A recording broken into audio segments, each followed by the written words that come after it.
Pekabaran Sabat pagi hari ini yang termasuk dalam upacara perjamuan suci berjudul Generasi Terakhir. Roh Nubuat berkata dalam The Great Controversy halaman 452 paragraf 1 yang berbunyi, mereka yang hidup di bumi ketika pengantaraan Kristus berakhir di bait suci di atas harus berdiri di hadapan Allah yang kudus tanpa pengantara. Jubah mereka harus bersih, karakter mereka harus dimurnikan dari dosa oleh darah yang dipercikan. Melalui kasih karunia Allah dan usaha mereka sendiri yang tekun, mereka harus menjadi pemenang dalam pertempuran melawan kejahatan. Sementara penghakiman pemeriksaan berlangsung di sorga, sementara dosa-dosa orang percaya yang bertobat disingkirkan dari bait suci, harus ada pekerjaan pemurnian khusus, yaitu menyingkirkan dosa di antara umat Allah di bumi. Inilah dasarnya adanya generasi terakhir, suatu ras manusia yang baru. Mengapa penting sekali untuk menjadi bagian dari generasi yang terakhir ini, yaitu generasi yang murni, yang telah dibersihkan dari dosa dan memiliki karakter sempurna? Karena Roh Nubuat melanjutkan dalam Christ Object Lessons halaman 69 paragraf 1.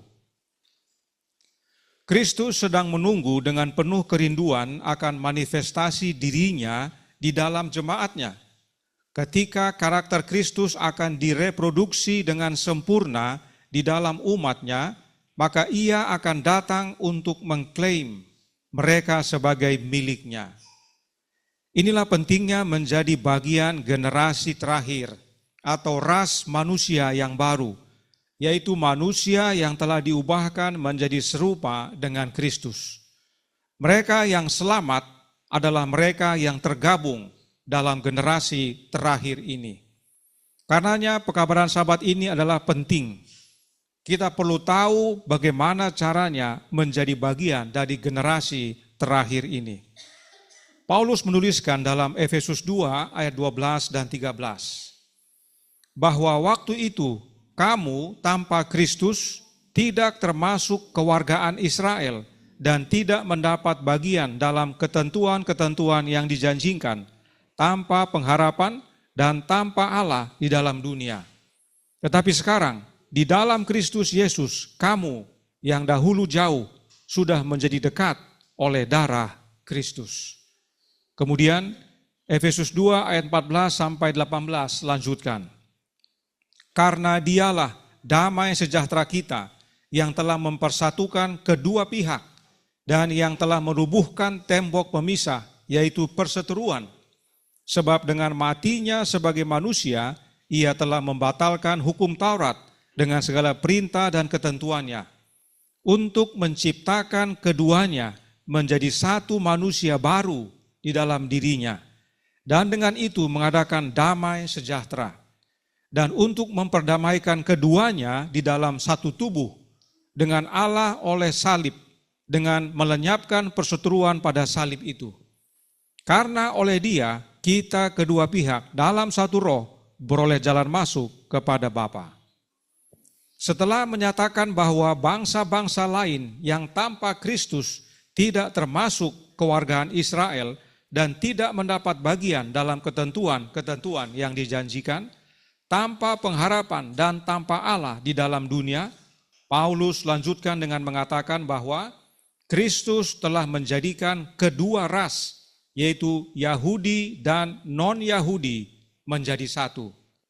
Dengan menyingkirkan tembok pemisah yang memisahkan keduanya, Kristus mampu menjadikan dalam dirinya sendiri dua kelompok ini menjadi satu manusia baru atau satu ras manusia yang baru.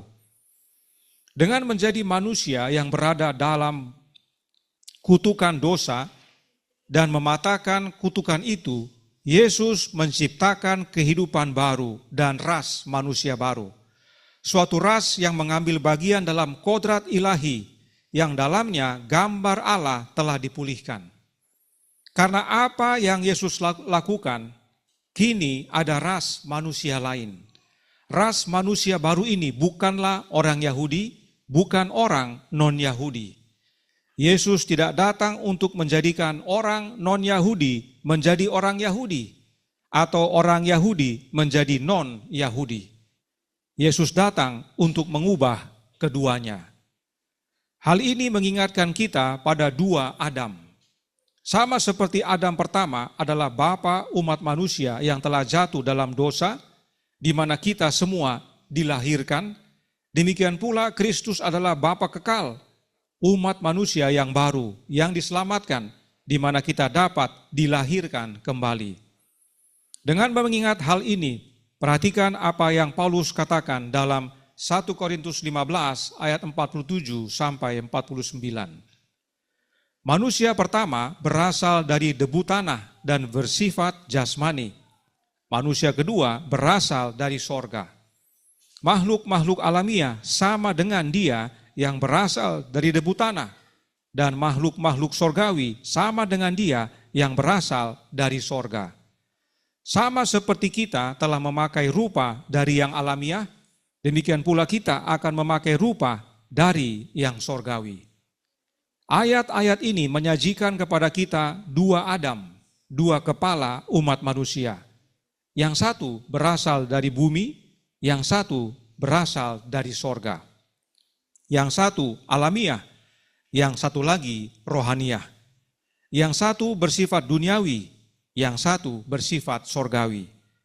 Adam pertama adalah dia yang jatuh di Taman Eden. Adam yang kedua atau yang akhir adalah dia yang datang dari sorga. Dalam ayat 48 dikatakan, makhluk-makhluk alamiah sama dengan dia yang berasal dari debu tanah. Oleh karenanya, mereka yang berasal dari debu tanah ini tidak mampu memenuhi tujuan keberadaan kita sebagai anak Allah dan memiliki persekutuan dengan Bapa. Tidak memiliki atau mencerminkan gambar Allah, kebenaran dan kekudusannya. Tidak memiliki otoritas. Mereka tidak benar, mereka tidak suci dan tidak mencerminkan citra moral Allah. Mereka memiliki pikiran yang bersifat duniawi, yang tidak tunduk pada hukum Allah, dan pada hakikatnya adalah anak-anak yang harus dimurkai. Oleh karena itu, ini menggambarkan kondisi ras manusia alamiah, yang mana kita dilahirkan dari orang tua alamiah kita. Inilah kita yang telah jatuh dalam dosa. Namun Paulus lanjutkan dengan mengatakan, makhluk-makhluk sorgawi sama dengan dia yang berasal dari sorga. Keilahiannya didasarkan pada statusnya sebagai anak Allah sebelum inkarnasi. Banyak perdebatan telah terjadi mengenai identitas Yesus. Apakah dia anak Allah atau Allah anak? Apakah dia Allah dalam Alkitab atau anak dari Allah dalam Alkitab? Tentu saja pertanyaan ini terkait langsung dengan siapa Allah dalam Alkitab. Apakah dia tiga dalam satu, atau apakah dia adalah Bapa, yaitu Bapanya Yesus? Apakah Yesus bagian dari satu Allah dalam Alkitab? Atau apakah dia anak dari satu Allah dalam Alkitab? Mari kita segarkan kembali apa yang Alkitab nyatakan tentang siapa Yesus. Status Yesus sebagai anak Allah, Paulus memberitakannya dalam Kisah 9 ayat 20. Yohanes Pembaptis memberi kesaksiannya, Yohanes 1 ayat 34. Para murid menyatakannya, Matius 14 ayat 33. Kristus mengajarkannya kepada Nikodemus, Yohanes 3 ayat 16. Kristus disalibkan karena mengaku anak Allah, Markus 14 ayat 62. Bapa menyatakannya kepada Petrus, Matius 16 ayat 16. Dua kali Bapa menyatakannya dari sorga, Matius 3 ayat 17, Matius 17 ayat 5. Kepala pasukan dan prajuritnya menyatakannya, Matius 27 ayat 54. Setan percaya dan menyatakannya, Lukas 8 ayat 28. Yesus mengajarkannya, Yohanes 10 ayat 36 dan Yohanes 5 ayat 18. Yesus sepenuhnya ilahi dan layak disembah karena dia adalah anak Allah, lahir dari Allah yang ilahi. Keilahiannya didasarkan pada statusnya sebagai anak Allah sebelum menjelma menjadi manusia. Sementara kemanusiaannya didasarkan pada statusnya sebagai anak Allah kepada manusia melalui inkarnasi. Galatia 4 ayat 4. Perhatikan ayat-ayat berikut ini dalam Filipi 2 ayat 6 sampai 8. Yang walaupun dalam rupa Allah tidak menganggap kesetaraan dengan Allah itu sebagai milik yang harus dipertahankan, melainkan telah mengosongkan dirinya sendiri dan mengambil rupa seorang hamba dan menjadi sama dengan manusia. Dan dalam keadaan sebagai manusia, ia telah merendahkan dirinya dan taat sampai mati, bahkan sampai mati di kayu salib. Sebelum inkarnasi, Yesus sepenuhnya ilahi dalam rupa Allah. Karenanya, dia adalah firman Allah yang menjadi manusia. Yohanes 1 ayat 1 dan Yohanes 1 ayat 14. Untuk selamatkan kita, dia menjadi manusia yang terkutuk oleh hukum Taurat. Galatia 3 ayat 13. Anak Allah menjadi anak manusia agar kita dapat diselamatkan. Roh Nubuat berkata dalam The Youth Instructor tanggal 11 Februari tahun 1897 paragraf 2. Yesus Kristus tidak menganggap kesetaraan dengan Allah itu sebagai milik yang harus dipertahankan. Karena keilahian saja dapat berhasiat dalam pemulihan manusia dari luka gigitan ular berbisa. Allah sendiri dalam anak tunggal yang diperanakannya mengambil rupa manusia dan dalam kelemahan alamiah manusia menopang karakter Allah, membenarkan hukumnya yang kudus dalam setiap hal, dan menerima hukuman murka dan kematian bagi anak-anak manusia. Allah Bapa menjadi manusia di dalam Yesus, anaknya, agar hukumnya yang kudus, yang adalah karakternya, tetap dalam setiap hal, tetap kekal. Dan oleh kematian anak Allah itulah kesempurnaan karakter Bapa dapat menjadi bagian kita oleh menerima hidup anaknya. Sebab oleh kematian dan kebangkitan Yesus, pemuliaan menjadi bagian Yesus. Dan saat Yesus dimuliakan, roh yang adalah hidupnya dicurahkan. Karenanya, sebagaimana kita memakan roti yang adalah lambang tubuh Yesus yang tercabik, ingat bahwa oleh kematian dan kebangkitannya terbuka jalan untuk kita menjadi bagian dari generasi terakhir, yaitu generasi ras manusia yang baru. Manusia yang memiliki karakter Kristus, hukum Allah yang kekal. Mari kita ikuti bacaan roti yang terdapat dalam 1 Korintus 11 ayat 24.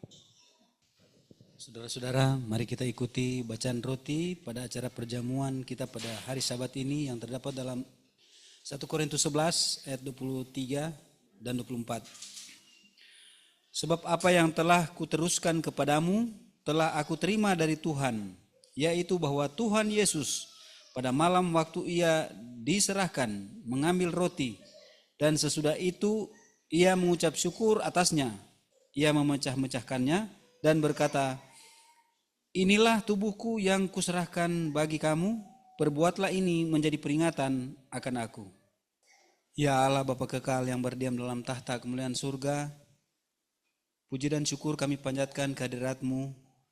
Pada Sabat pagi suci dan diberkati ini, kami datang lagi ya Bapa menghampiri hadirat-Mu melalui anak-Mu yang tunggal Yesus Kristus.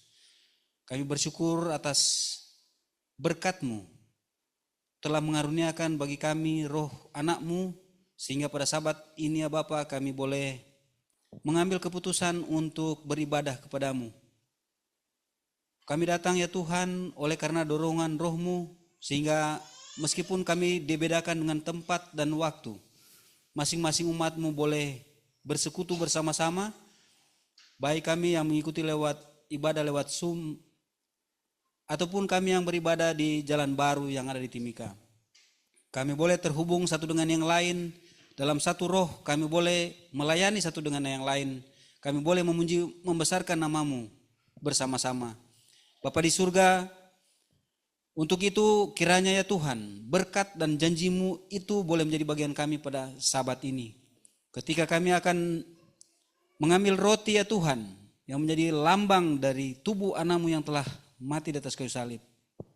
Kiranya ini mengingatkan kami bagaimana kematian anakmu itu ya Tuhan adalah untuk masing-masing kami juga. Dan olehnya dosa-dosa kami ya Tuhan boleh dihapuskan. Bapa di surga, terima kasih atas acara perjamuan kudus pada Sabat ini. Inilah yang menjadi doa dan sembahyang kami Bapa. Mohon berkat yang berasal daripadamu, dan kami minta ini hanya melalui satu jalan, yaitu anakmu Yesus Kristus yang adalah Tuhan dan Juru Selamat kami. Amin. Upacara perjamuan suci bukan hanya ingatkan kita bahwa Yesus telah mati demi keselamatan kita. Namun, untuk ingatkan kita bahwa oleh kematiannya terbuka jalan untuk kita menerima hidupnya yang menjadikan kita ras manusia baru, ras generasi terakhir. Selama inkarnasi, Dia adalah Allah dan manusia, ilahi dan manusia, dalam dan dari dirinya sendiri. Di dalam Yesus, keilahian dan kemanusiaan bersatu. Di dalam Dia, Allah Bapa dan manusia bersatu. Pertanyaan yang sering diajukan adalah, alamiah manusia Yesus yang mana yang Dia miliki waktu di dunia ini? Apakah Yesus mengambil alamiah manusia yang sudah jatuh sama seperti kita, atau Yesus mengambil alamiah manusia Adam sebelum dia jatuh dalam dosa? Jawabnya, bukan keduanya. Yesus datang ke dunia ini setelah kejatuhan, tetapi Ia harus membawa sesuatu yang dibutuhkan oleh kita sebab kita tidak punya.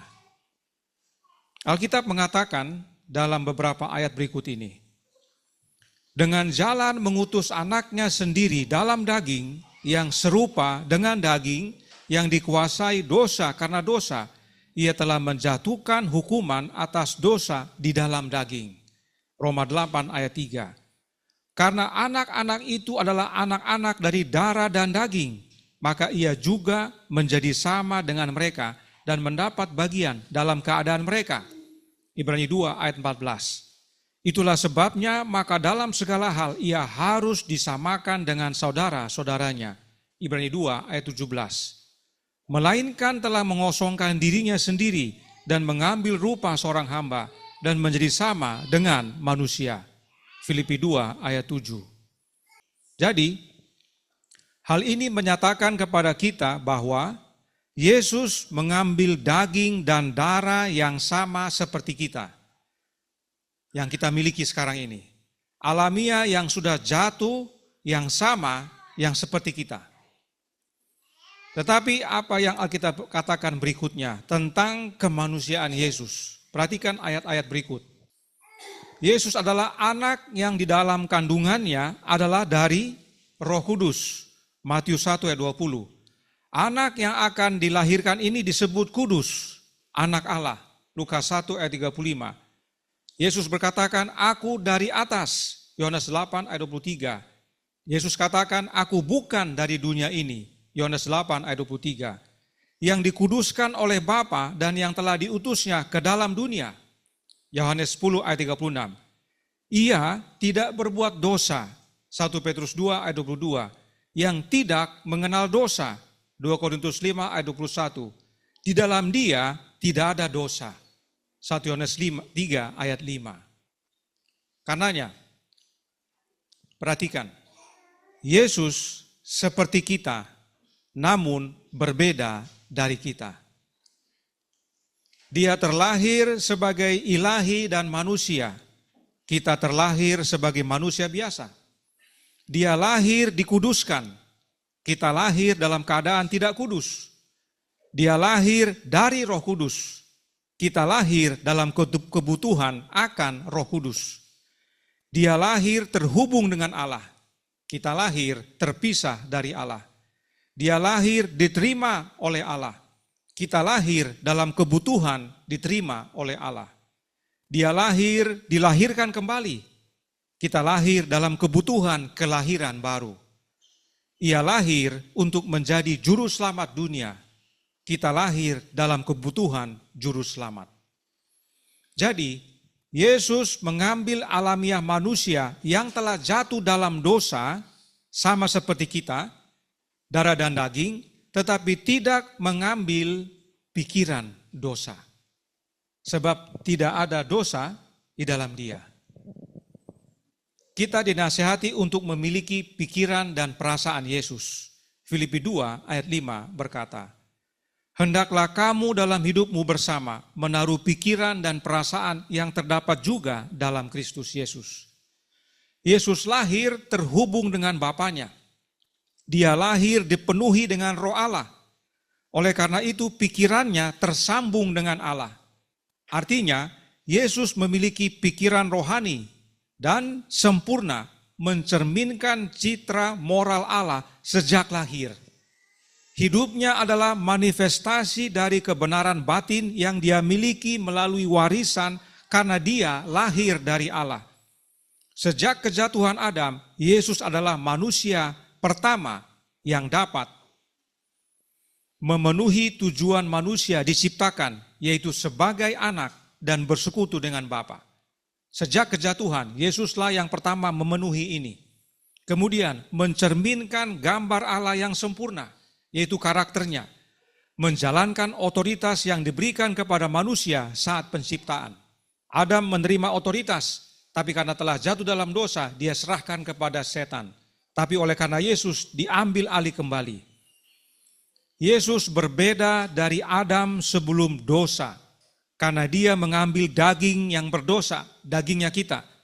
Namun dia berbeda dari kita yang telah jatuh dalam dosa, karena dia dilahirkan dengan pikiran atau roh yang terhubung dengan Allah yang bersifat ilahi. Sederhananya, baca baik-baik. Dalam hal jasmani, Yesus sama seperti manusia lainnya, sama seperti kita. Tapi dalam hal rohani, Yesus harus berbeda karena dia datang untuk memberi kita sesuatu yang tidak kita miliki. Yesus mengambil alamiah kita yang telah jatuh dalam dosa. Namun pertanyaannya adalah alamiah dosa yang mana? Apakah alamiah berdosa dari manusia yang telah diperbaharui atau manusia yang belum diperbaharui? Kita harus memahami makna alamiah berdosa ini. Sebab baik orang yang sudah bertobat maupun yang belum bertobat memiliki alamiah berdosa yang sama. Keduanya tidak memiliki alamiah tanpa dosa, seperti Adam sebelum kejatuhan. Tidak. Kalau saya ambil contoh, saya dengan Saudara Rio bertobat, saya belum. Apakah alamiah Saudara Rio berubah? Tetap sama. Alamiah dia dengan saya sama. Alamiah sudah jatuh dalam dosa, tapi dia bertobat, saya belum. Jadi alamiah orang yang bertobat dengan yang belum bertobat, sama-sama alamiah berdosa. Apakah ada perbedaan antara orang yang sudah bertobat dengan yang belum bertobat selain daripada alamiahnya? Perhatikan apa yang kita baca dari ayat berikut ini, Efesus 4 ayat 22 sampai 24. Efesus 4 ayat 22 sampai 24 berkata, yaitu bahwa kamu berhubung dengan kehidupan kamu yang dahulu harus menanggalkan manusia lama yang menemui kebinasaannya oleh nafsunya yang menyesatkan, supaya kamu dibaharui di dalam roh dan pikiranmu, dan mengenakan manusia baru yang telah diciptakan menurut kehendak Allah di dalam kebenaran dan kekudusan yang sesungguhnya. Ketika seseorang bertobat, sesuatu berubah dalam dirinya, bukan fisiknya, tapi apanya? Roh dan pikirannya. Roh dan pikiran manusia diperbaharui. Roh manusia dihubungkan kembali dengan Allah. Ia diberikan roh yang baru dan benar. Jadi, salah satu aspek dari alamiah manusia yang telah jatuh berubah, yaitu rohnya, pikirannya. Intinya ialah bahwa walaupun baik yang bertobat maupun yang belum bertobat punya alamiah yang sama, alamiah manusia yang telah jatuh. Tetapi mereka tidak punya roh yang sama. Mereka yang bertobat, rohnya sudah terhubung dengan Allah. Mereka yang belum bertobat, rohnya tidak terhubung. Itu perbedaannya. Kita perlu ingat perbedaan ini ketika membahas tentang alamiah manusia dari juru selamat kita. Berdasarkan apa yang Alkitab katakan tentang Yesus, kita dapat simpulkan bahwa Yesus mengambil alamiah manusia yang telah jatuh sama seperti kita, darah dan daging. Dia mengambil daging kita yang berdosa, tetapi memiliki pikiran dan roh yang terhubung dengan Bapanya. Itulah sebabnya kita diperingatkan untuk memiliki pikiran dan perasaan yang terdapat dalam Kristus Yesus. Yesus bukan hanya teladan kita, Dia adalah juru selamat kita. Mereka yang mengajarkan bahwa Yesus dilahirkan persis seperti kita, juga akan percaya bahwa Dia harus taat agar menjadi kudus dan benar. Penurutan Yesus kepada Allah lah yang membuatnya benar. Kepercayaan ini mempengaruhi pemahaman mereka tentang bagaimana kita menjadi orang benar. Mereka akan mengajarkan bahwa dilahirkan kembali tidak cukup untuk membuat kita benar. Kita perlu melakukan dan mematuhi hukum dan peraturan agar orang suci dinyatakan benar. Ini pentingnya kita pahami karena nanti kita akan pelajari tentang doktrin generasi terakhir yang diajarkan oleh M.L. Andreasen. Gereja Advent tidak terima pada waktu itu. Sebab itu dia tidak dilibatkan dalam diskusi antara Walter Martin dengan Leroy Froome dan teman-teman. Dia kecewa. Dia tidak menyatakan dirinya anti-trinitas secara publik. Secara pribadi kita tidak tahu, tapi tidak ada tulisannya tentang bahwa dia tidak percaya trinitas. Namun, dari doktrin yang dia ajarkan tentang generasi terakhir, itu serupa dengan yang Nyonya White ajarkan. Tapi kita akan bahas nanti. Saat ini kita perlu tahu bahwa bila mana kita menjadi bagian daripada generasi terakhir, tubuh kita tetap tubuh yang telah jatuh dalam dosa, darah daging yang sama dengan Adam. Tetapi roh dan pikiran sudah berubah, terhubung dengan Allah. Nah, mereka yang menyatakan bahwa Yesus lahir persis sama seperti kita, yaitu tubuhnya sama, pikiran dan rohaninya sama, akan mengajarkan bahwa Yesus juga harus turut sebagaimana kita turut agar dibenarkan. Ujung-ujungnya pembenaran oleh perbuatan. Namun, saat kita memahami bahwa kehidupan Yesus yang benar adalah hasil dari kebenaran batiniahnya, inner righteous, yang dibawa sejak lahir, Anda akan lebih memahami bahwa ketika Anda dilahirkan kembali, Anda akan menjadi orang yang benar dan kudus, bukan karena penurutan Anda, tapi karena kehidupan dan kebenaran batiniah yang Anda warisi sebagai hasil dari bergabung dengan ras yang baru. Ingat, Yesus lahir dari apa? Dari Roh Kudus. Kita lahir dari Roh Kudus? Tidak. Itu sebabnya kita perlu menerima kelahiran baru. Pada waktu kita menerima roh yang daripada Yesus, kita menjadi baru. Sama seperti dia lahir oleh Roh Kudus. Terhubung langsung dengan Bapa. Kita tidak terhubung. Dengan menerima kelahiran baru itu, roh yang baru itu, kita terhubung. Kita masuk menjadi ras manusia baru. Yesus lahir oleh karena dari Roh Kudus, dia langsung kudus dan benar. Dia belum berbuat apa-apa, dia lahir kudus dan benar sebab dia lahir dari roh. Itulah kelahiran Yesus kembali. Yesus pernah lahir di sorga, dia lahir kembali di dunia ini untuk menjadi patron bagi kita. Bila mana kita juga mengalami kelahiran kembali, yaitu oleh roh, kita akan menjadi benar sama seperti dia benar. Sebelum dia melakukan sesuatu. Pada waktu Yesus lahir, dikatakan dia anak kudus. Ya. Dia kudus bukan karena dia berbuat sesuatu. Dia lahir dari yang kudus. Ya. Ini perlu kita pahami. Nah, apa artinya ini bagi kita dan saya? Ya. Kita baca Mazmur 51 ayat 10 dalam bahasa Inggris, ayat 12 dalam bahasa Indonesia.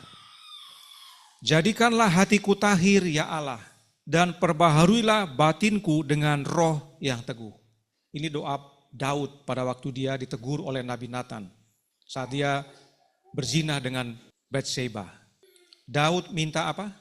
Mentahirkan hatinya, perbaharui batinnya dengan roh yang teguh. Dalam bahasa Inggris katakan, renew a right spirit within me. A right spirit artinya roh yang benar. Daud tahu dalam dirinya roh yang salah. Kita semua demikian.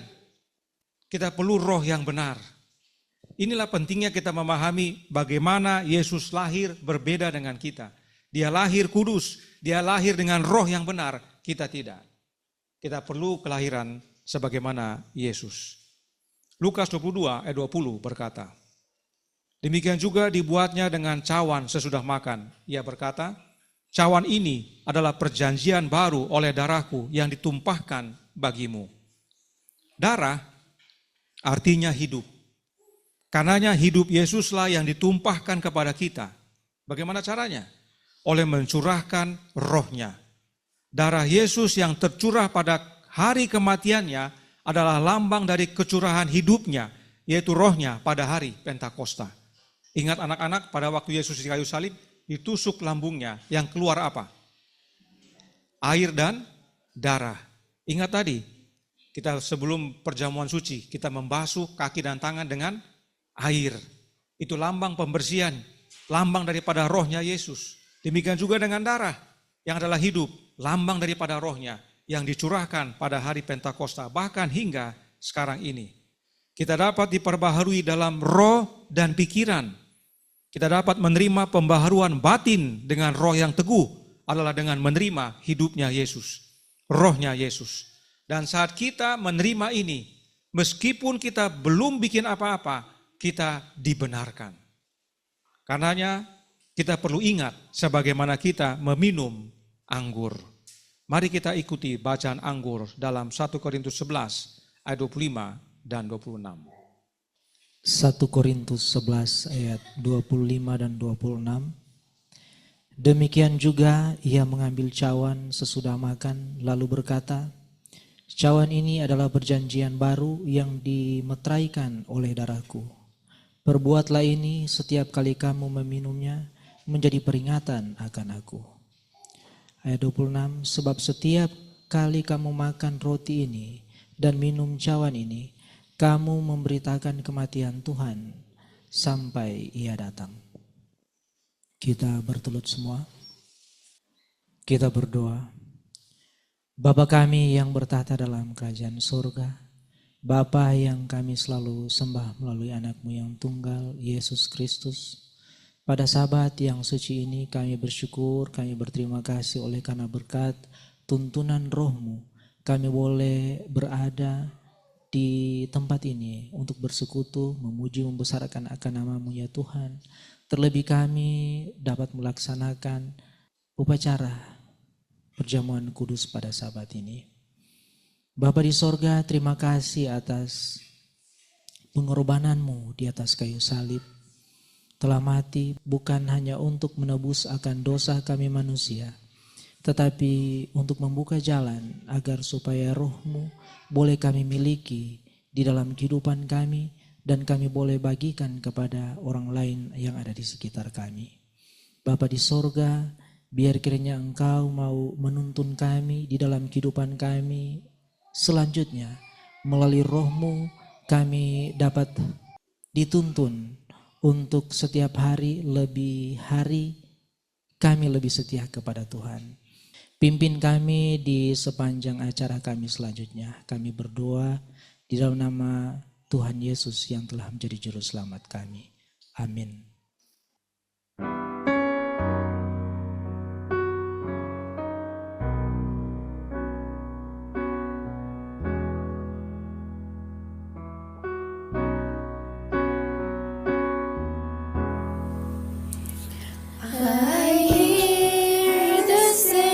Say, thy strength indeed is more, child of wisdom.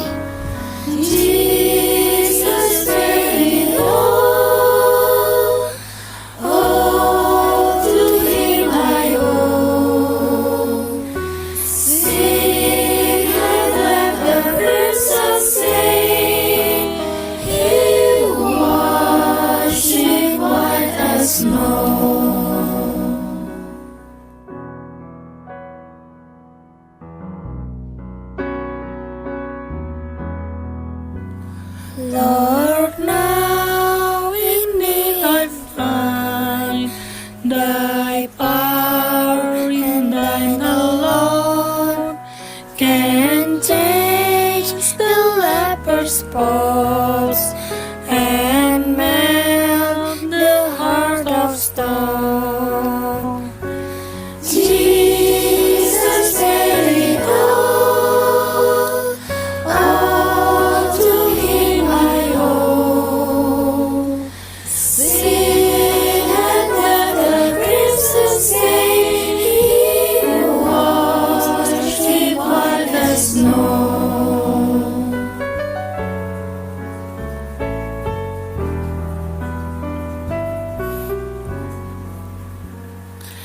And when before the throne I stand in Him complete, I lay my trophies down, all down at Jesus' feet.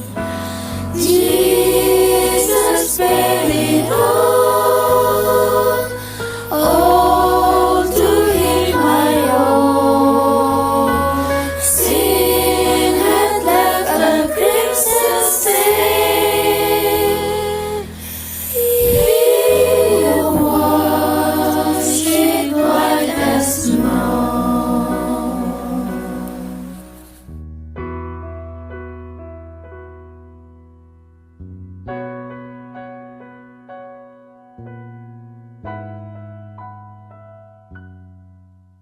Kembali, meski meminum anggur, ingatkan kita akan kematian Yesus sampai Dia datang kembali, tetapi hal itu juga ingatkan kita untuk terima hidupnya, yaitu rohnya, agar kita menjadi bagian dari generasi terakhir, ras manusia baru, yang merupakan jaminan untuk kita dijemput oleh Yesus saat Dia datang kedua kali.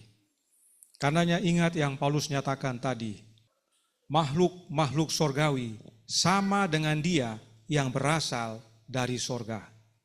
Semua orang yang sorgawi atau yang lahir dari Adam yang akhir dan merupakan garis keturunannya sama seperti Dia karena mereka memiliki hidupnya. Inilah pentingnya meminum anggur dalam perjamuan untuk ingatkan kita bahwa dengan menerima hidupnya Yesus, yaitu rohnya, kita menjadi sama dengan Yesus yang berasal dari sorga. Oleh sebab itu, Paulus dengan menyatakan bahwa ras baru ditemukan di dalam Yesus. Efesus 2 ayat 15 dan 16 berkata, untuk menciptakan keduanya menjadi satu manusia baru di dalam dirinya, dan dengan itu mengadakan damai sejahtera, dan untuk memperdamaikan keduanya di dalam satu tubuh, yaitu tubuhnya, dengan Allah oleh salib, dengan melenyapkan perseteruan pada salib itu. Karenanya, ras baru ditemukan di dalam Yesus, karena kehidupan baru ditemukan di dalam Kristus. Kehidupan dan roh Kristuslah yang diberikan kepada orang percaya. Galatia 4 ayat 6, Yohanes 20 ayat 22. Karenanya di dalam Yesus, tujuan Allah telah dipulihkan. Status sebagai anak dan persekutuan dengan Bapa dipulihkan. Gambar Allah telah dipulihkan, yaitu karakternya. Kebenaran dan kehidupan kekal ditemukan dalam Kristus. Otoritas dan lingkungan telah dipulihkan. Banyak mujizat yang menunjukkan otoritas Yesus atas seluruh ciptaan. Angin dan badai dapat Dia redakan, sebab otoritas dikembalikan oleh kehadirannya di dunia ini. Pada kenyataannya, sejak kebangkitan Yesus, ada dua ras manusia. Satu dalam diri Adam, yang lain dalam diri Kristus. Hanya ras yang ditemukan dalam diri Kristus yang dipulihkan kepada tujuan, gambar, dan otoritas aslinya. Kita secara alami dilahirkan dari Adam yang pertama, dan karenanya tidak selaras dengan Allah. Kita diundang untuk bergabung dalam ras kedua, ras yang baru, yang menyelaraskan kita dengan Allah. Bagaimana cara untuk menjadi bagian ras yang baru ini? Efesus 2 ayat 18. Oleh karena Dia, kita kedua pihak dalam satu roh beroleh jalan masuk kepada Bapa. Kemudian, Yesus adalah satu-satunya jalan kepada Bapa. Yohanes 14 ayat 16. Dia adalah tirai yang harus kita lewati untuk kita bisa masuk ke hadirat Allah. Ibrani 10 ayat 20. Kita memasuki ras baru ini, generasi yang terakhir ini, hanya melalui Yesus. Melalui Dia, seluruh umat manusia dapat dihubungkan kembali dengan Bapa melalui satu roh. Artinya, satu kehidupan. Roh sama dengan hidup. Kehidupan itu adalah kehidupan Yesus. Adam yang akhir. Inilah pentingnya, saudaraku dalam Tuhan, khususnya yang baru belajar dan bahkan baru dibaptis, pentingnya kita mengenal identitas roh. Roh yang kita terima ini rohnya siapa? Siapa dia? Identitas roh yang kita terima secara langsung terkait dengan memasuki ras baru ini. Salah roh, salah ras, salah generasi. Inilah pentingnya kita mengenal roh yang benar. Satu-satunya roh kehidupan yang dalamnya ditemukan pemulihan dari semua yang Allah maksudkan hanya dalam rohnya Yesus. Roh Adam yang akhir, roh yang menghidupkan. Dialah satu-satunya pribadi yang di dalamnya ditemukan persatuan antara yang ilahi dan manusia. Hidupnya adalah satu-satunya hidup manusiawi yang diterima di hadapan Allah. Itu sebabnya satu-satunya jalan untuk masuk dalam ras yang baru dan dipulihkan pada kondisi asli kita adalah dengan ditemukan di dalam Yesus. Dalam rasnya Yesus, menerima roh dan hidupnya Yesus yang di dalamnya ditemukan seluruh kebutuhan kita. Itulah yang dimaksud dengan percaya kepada Yesus, yaitu menerima Dia. Yohanes 1 ayat 12 dan 13 berkata, tetapi semua orang yang menerimanya diberinya kuasa supaya menjadi anak-anak Allah, yaitu mereka yang percaya dalam namanya. Orang-orang yang diperanakkan bukan dari darah atau dari daging, bukan pula secara jasmani oleh keinginan seorang laki-laki, melainkan dari Allah. Apa yang Yesus alami, kelahiran dari Roh Kudus, itu menjadi bagian kita, agar kita dapat menjadi bagian daripada ras yang baru. Itu sebabnya ketika kita percaya, kita diselamatkan karena kita menerima kehidupan yang diselamatkan yang kita terima dari Yesus. Paulus berkata dalam 1 Korintus 6 ayat 17, tetapi siapa yang mengikatkan dirinya pada Tuhan menjadi satu roh dengan Dia.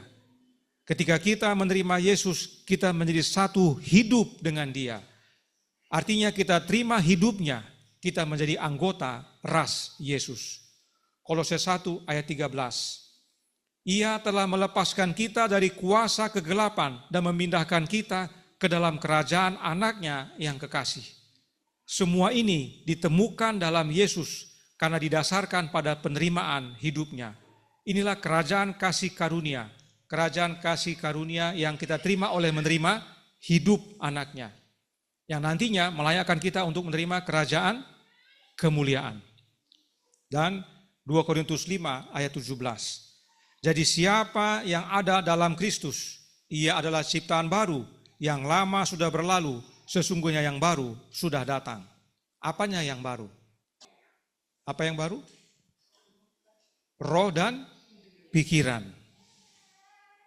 Sebagaimana Daud, dia minta apa?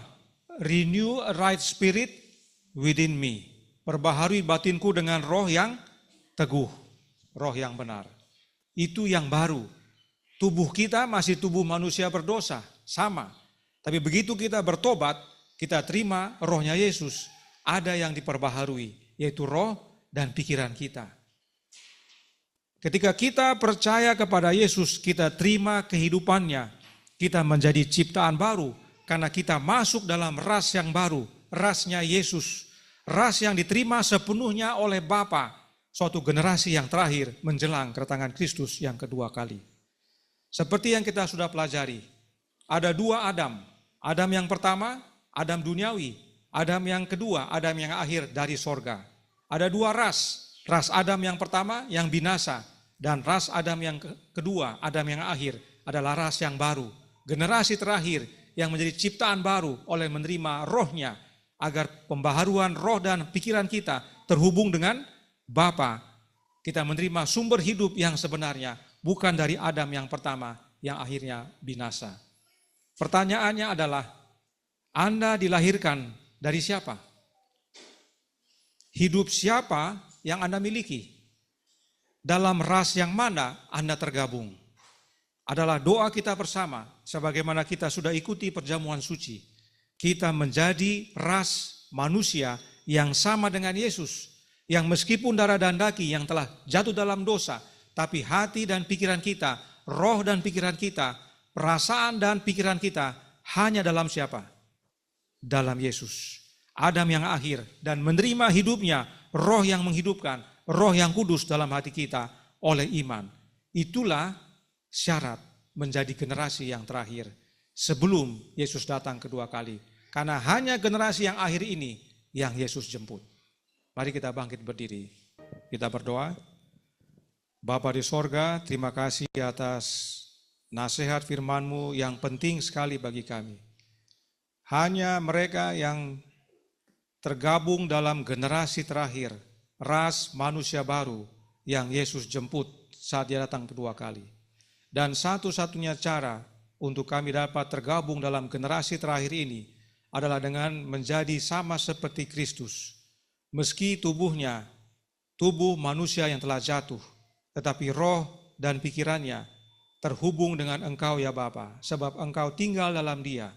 Roh-Mu sejak Dia lahir tinggal dalamnya. Dan karenanya Dia disebut anak yang kudus. Karenanya penting bagi kami untuk menerima kelahiran yang sama, kelahiran kembali, kelahiran dari Allah oleh menerima roh anak Allah dalam hati kami. Sebagaimana kami mengikuti perjamuan suci dari waktu ke waktu, biarlah ini menjadi ingat-ingatan bagi kami, agar kami selalu berdoa, selalu memohon dan percaya oleh iman, membuka hati, menerima Kristus berkuasa dalam hidup. Sebab itulah syarat menjadi manusia baru. Tuhan tolong kami baik yang di Timika maupun di tempat lainnya yang terpisah. Dari waktu ke waktu kami saling mengingatkan. Sebab kami percaya Yesus datang segera.